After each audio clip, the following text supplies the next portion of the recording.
Hello guys and welcome back to yet another vlog. I hope you all are doing great and welcome to नागावी चूरन। तो आज एक छोटा सा vlog हमारे बाइक के बारे में जो चल चुकी है मोर देन 5000 किलोमीटर्स, 2 सर्विस हो चुके हैं और एक लॉन्ग राइड पे हम जा चुके हैं मुंबई टू गोवा कर्नाटका। तो through out this 5000 kilometres bike ने कैसा परफॉर्म किया है और इसके सारी डिटेल्स मैं आपको दूंगा, जो भी आपने कमेंट्स में प्रीवियसली पूछा था। वैसे तो मैंने कमेंट्स में रिप्लाई दे दिया है, लेकिन शॉर्ट में इस व्लॉग में भी आंसर कर दूंगा। इसके अलावा जो भी एक्सेसरीज हमने बाइक पे इंस्टॉल की है उसके सारी डिटेल्स मैं आपको दूंगा, आपको लगाने चाहिए नहीं लगाने चाहिए और सारी जानकारी दे दूंगा। और वीडियो के अंत में आपको डिटेल्स मिलेंगे गिव अवे के बारे में। तो जी हाँ, हो सकता है आपको टाइटल और थंबनेल से पता चल गया होगा, हम एक हेलमेट गिव अवे में दे रहे हैं, तो उसके सारी डिटेल्स मैं दे दूँगा गिव अवे के भी। और एक बात आपको बताना चाहूँगा, बाजू में ये एक बड़ी सी फैक्ट्री है तो उसका बहुत सारा आवाज़ आ रहा है बैकग्राउंड में, तो अगर व्लॉग में वो आता होगा तो प्लीज़ इग्नोर दैट। चलिए जल्दी से अपना व्लॉग शुरू करते हैं और आपको सारी डिटेल्स आपको बता देता हूँ इस बाइक और गिव अवे के बारे में। चलो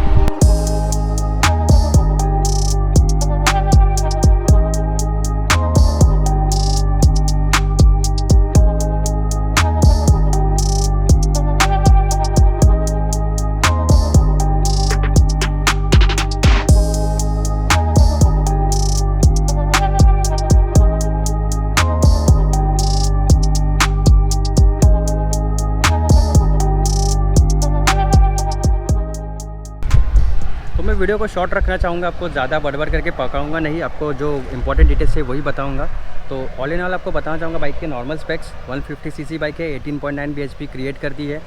VVA दिया गया है, यामा की टेक्नोलॉजी है, वेरिएबल वेल एक्चुएशन, जो आपको हाई एंड रेव्स पे अच्छा टॉर्क प्रोड्यूस करा के देती है। वैसे इस बाइक पे आपको लो एंड और मिड रेंज में भी अच्छा टॉर्क है, जिसकी वजह से मैंने ये बाइक सिलेक्ट की थी। R15 में अगर आप देखो तो मिड रेंज और टॉप रेंज में ज़्यादा आपको टॉर्क मिलता है, लेकिन इसमें थ्रू आउट द रेवरेंज आपको मिलता है, जिसकी वजह से हमने सिलेक्ट की थी। तो ये बाइक ज़्यादा फन है चलाने में। मैंने टेस्ट ड्राइव भी लिया था लेने से पहले, इसलिए मैं R15 पे नहीं गया। Actually I already had an R15 version 2 और मेरे फ्रेंड के पास वर्जन 3 थी, और जब मैंने ली थी तभी वर्जन 4 नहीं आई थी, वर्जन 3 ही अवेलेबल थी। तो मैंने ये लेना बेहतर समझा क्योंकि this was a proper bike touring के हिसाब से भी, क्योंकि इसका पोस्चर थोड़ा सा अपराइट है और R15 वर्जन 3 का थोड़ा एग्रेसिव है।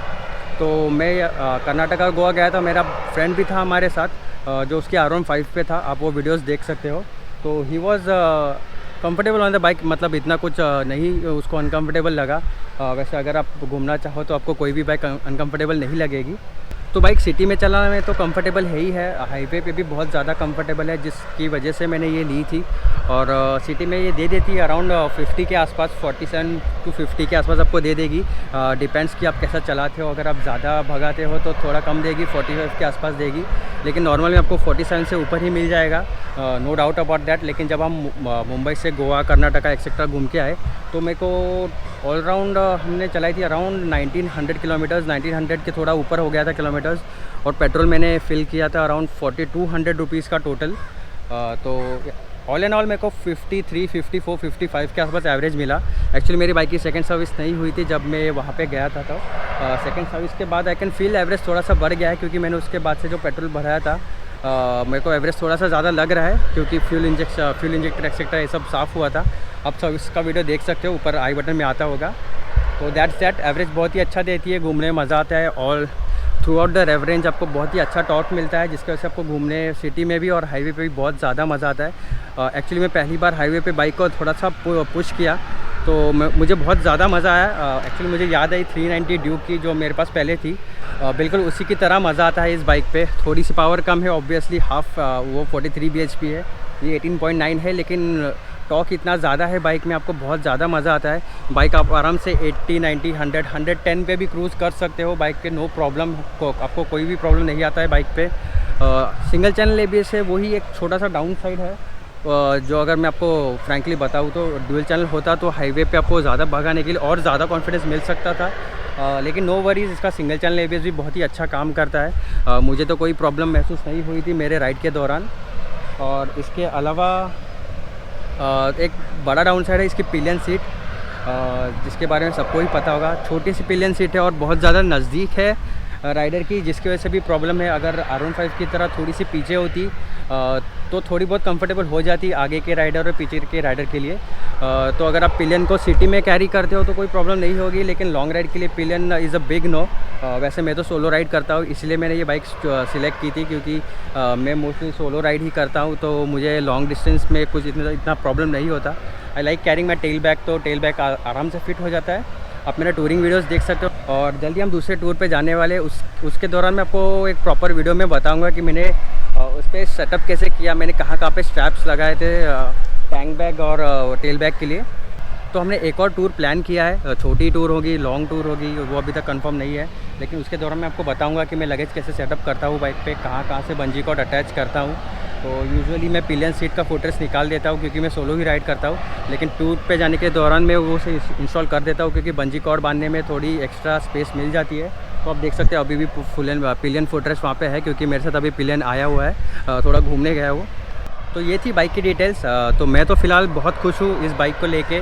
तो आई वुड हाईली रिकमेंड, अगर आप टूर करना चाहते हो, सिटी चलाना चाहते हो और मोस्टली से सोलो चलाते हो, तो आपके लिए ये बाइक है। लेकिन अगर आप लॉन्ग डिस्टेंस ट्रैवल करते हो विद पिलियन, तो ये bike is a big no. तो आप इसके बारे में सोचना भी मत, क्योंकि जब पिलियन बैठता है तो आगे का राइडर और पीछे का पिलियन दोनों भी अनकम्फर्टेबल फील करते हैं due to lack of space, क्योंकि आपको एडजस्ट करने के लिए स्पेस नहीं मिलता। क्योंकि अगर आप लॉन्ग डिस्टेंस कर रहे हो तो आपको थोड़ी देर में थोड़ा एडजस्ट करने के लिए आगे पीछे होना पड़ता है। तो इस बाइक पे पॉसिबल नहीं है अगर आप पिलियन कैरी करते हो तो दैट्स दैट। इसके अलावा हमने 2 सर्विस कराया है। फर्स्ट सर्विस हमको लगे थे अराउंड 1200, क्योंकि उस समय हमने RSA लिया था बाइक के लिए, रोड साइड असिस्टेंस, तो उसके कुछ 300 के आसपास थे, इसलिए 1200 हुआ था। और सेकंड सर्विस में हमारे हुए थे अराउंड 900 to 1000 रुपीज़, और उसमें हमने फ्यूल इंजेक्टर सब क्लीन कराया था, तो उसके एक्स्ट्रा चार्जेस लगे थे 300-400, और कुछ एक्सेसरीज और कुछ नट्स एक्सेट्रा हमने लगाए थे। तो इसके अलावा उसकी नॉर्मल सर्विस अगर आप कराओगे तो 500-600 से ज़्यादा नहीं होगी, मे बी 700 मैक्स उतना ही होगा। तो सर्विस कॉस्ट भी अच्छा है। तो एक्सेसरीज़ की अगर हम बात करें तो पहले एक्सेसरीज़ मैं आपको बताना चाहूँगा वो है मैग्नेटिक टेल टैडी, जिसको आप ऐसे करके रख सकते हो। वैसे इसका कुछ खास पर्पस है नहीं, कॉस्मेटिक अपग्रेड के लिए ही है, लेकिन ये बस मुझे काम आता है जब भी हमको फ़ोटोशूट एक्सेट्रा करना हो, तो उसके लिए बाइक बहुत अच्छी दिखती है।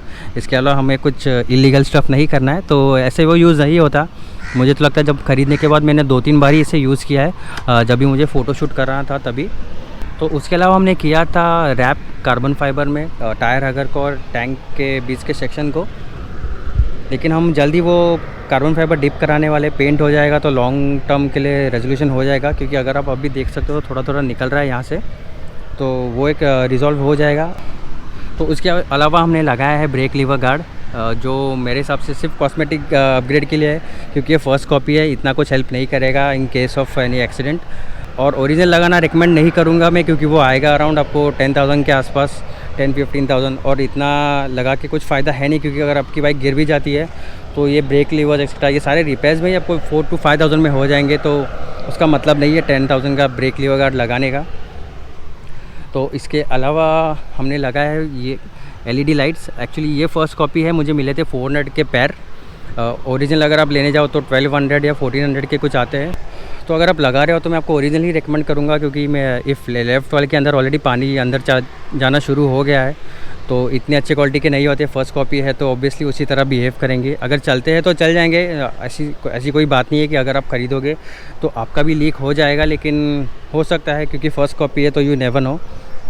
इसके अलावा हमने लगाया है कनार्ड विंगलेट्स, 2 सेट है, बड़ा और छोटा, तो आप कोई एक लगा सकते हो। ये तो हमने बस दोनों लगा दिए, क्योंकि ये हमें मिल गया था सेकंड वाला, और ये हमने ख़रीद के लगाया था, ये हमें दिया गया था लगाने के लिए, इसलिए हमने लगाया है वो।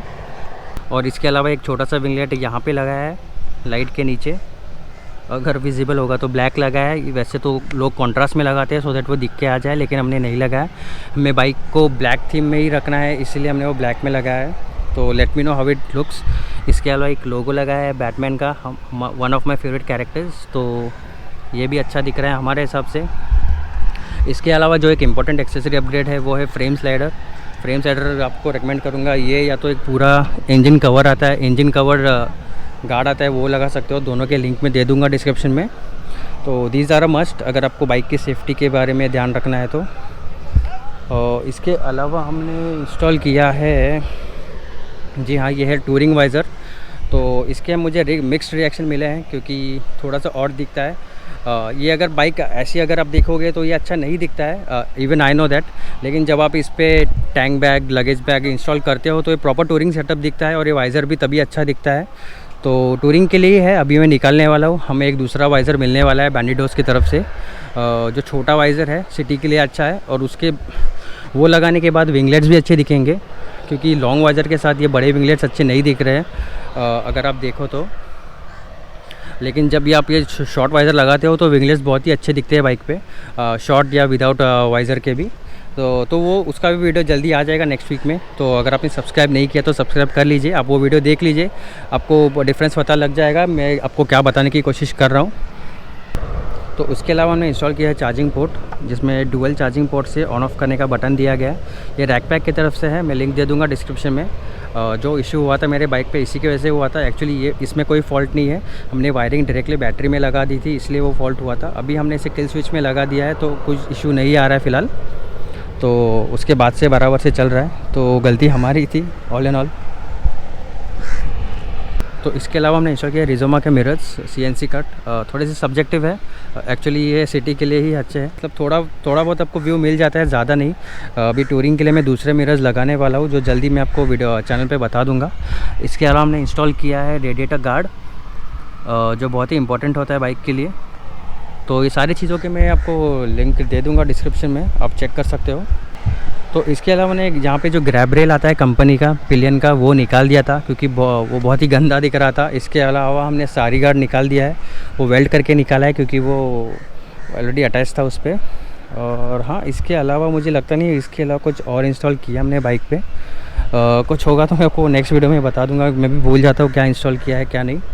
तो छोटा सा रिव्यू था हमारी बाइक का, कुछ मिस आउट हो गया तो कमेंट में मेंशन कर देना, मैं आपको रिप्लाई कर दूंगा या तो एक अगले वीडियो में बता दूंगा। आज हमारे गोप्रो की बैटरी ने हमें धोखा दे दिया, बैटरी ड्रेन हो गई है पूरी। अभी चार्जिंग करने का हमारे पास कोई ज़रिया नहीं है फ़िलहाल, तो इसलिए मैं व्लॉग यहाँ पे कट शॉर्ट कर रहा हूँ। तो कुछ भी मिस आउट हो गया होगा तो प्लीज़ मुझे मेंशन कर देना, मैं आपको अगले व्लॉग में बता दूँगा। तो चलिए जल्दी से बढ़ते हैं गिव अवे की तरफ। तो चलिए भाई। तो गाइस, जैसे मैंने बताया हम हेलमेट दे रहे हैं गिव अवे में, तो यही वो हेलमेट है, एक्सॉर का हेलमेट नहीं है, सिर्फ बैग एक्सॉर का है। तो मैं आपको क्विकली ओपन करके बता देता हूँ वो कौन सा हेलमेट है, और उसके बाद मैं आपको बता देता हूँ आप इस गिव अवे में कैसे पार्टिसिपेट कर सकते हो। तो चलिए हेलमेट ओपन करते हैं।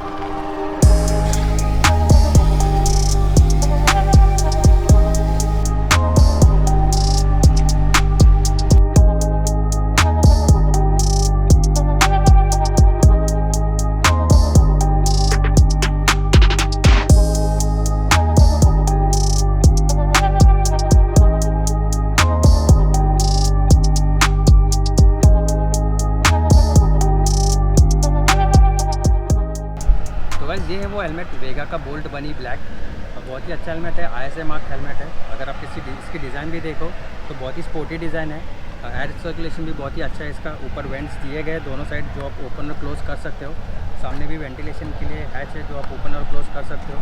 इसके अलावा इसकी पैडिंग जो है रिमूवेबल है, पूरी तरह वॉश कर सकते हो, वॉशेबल है। तो वैसे तो ये हेलमेट L साइज़ में है, अगर आप जीत जाते हो ये गिव अवे और आपको मिलता है, और अगर आपको फिट नहीं होता है तो आप इसकी पैडिंग दूसरी लगा सकते हो। मोस्टली बाहर का शेल सेम होता है, लार्ज मीडियम के लिए सिर्फ वो लोग पैडिंग अलग से देते हैं, तो वो आप खरीद के लगा सकते हो। तो ऑल इन ऑल बहुत ही अच्छा हेलमेट है, मुझे बहुत पसंद आया था। मैं ये सिटी यूज़ के लिए ख़रीदने वाला था, लेकिन बाद में सोचा कि ये गिव अवे में दे देते हैं, इसलिए हमें गिव अवे में दे रहे हैं। तो that's it guys, give away में एंटर करने के लिए आपको सिर्फ करना होगा यूट्यूब पे सब्सक्राइब, इंस्टाग्राम पे फॉलो, और साथ ही साथ आपका इंस्टाग्राम ID जो है कमेंट्स में मेंशन करना होगा। तो आप मैक्सिमम एंट्रीज डाल सकते हो, घर में किसी और का मोबाइल फ़ोन होगा, आपके रिलेटिव एक्सेट्रा का, आप वहाँ से भी कॉन्टेस्ट में एंटर कर सकते हो। तो मैक्सिमम एंट्रीज कीजिए, आपको जीतने के चांसेस बढ़ जाएंगे। और साथ ही साथ आपको बताना चाहूँगा कि हमारा चैनल फिलहाल थोड़ा छोटा है, तो हम कॉन्टेस्ट का पीरियड थोड़ा एक्सटेंड करने वाले हैं, और कॉन्टेस्ट शुरू रहेगा 31 दिसंबर तक, और हम 1 जनवरी 2022 को अनाउंस करेंगे कॉन्टेस्ट विनर। तो जो भी जीतने वाला है उसको एडवांस में कॉन्ग्रेचुलेशन और बेस्ट ऑफ लक सभी को। आई होप आपको एक छोटा सा वीडियो अच्छा लगा होगा, तो लाइक कीजिएगा वीडियो को, सब्सक्राइब कीजिएगा चैनल को, और कमेंट कीजिएगा नीचे आपको वीडियो कैसा लगा, और एंटर कीजिएगा गिव अवे।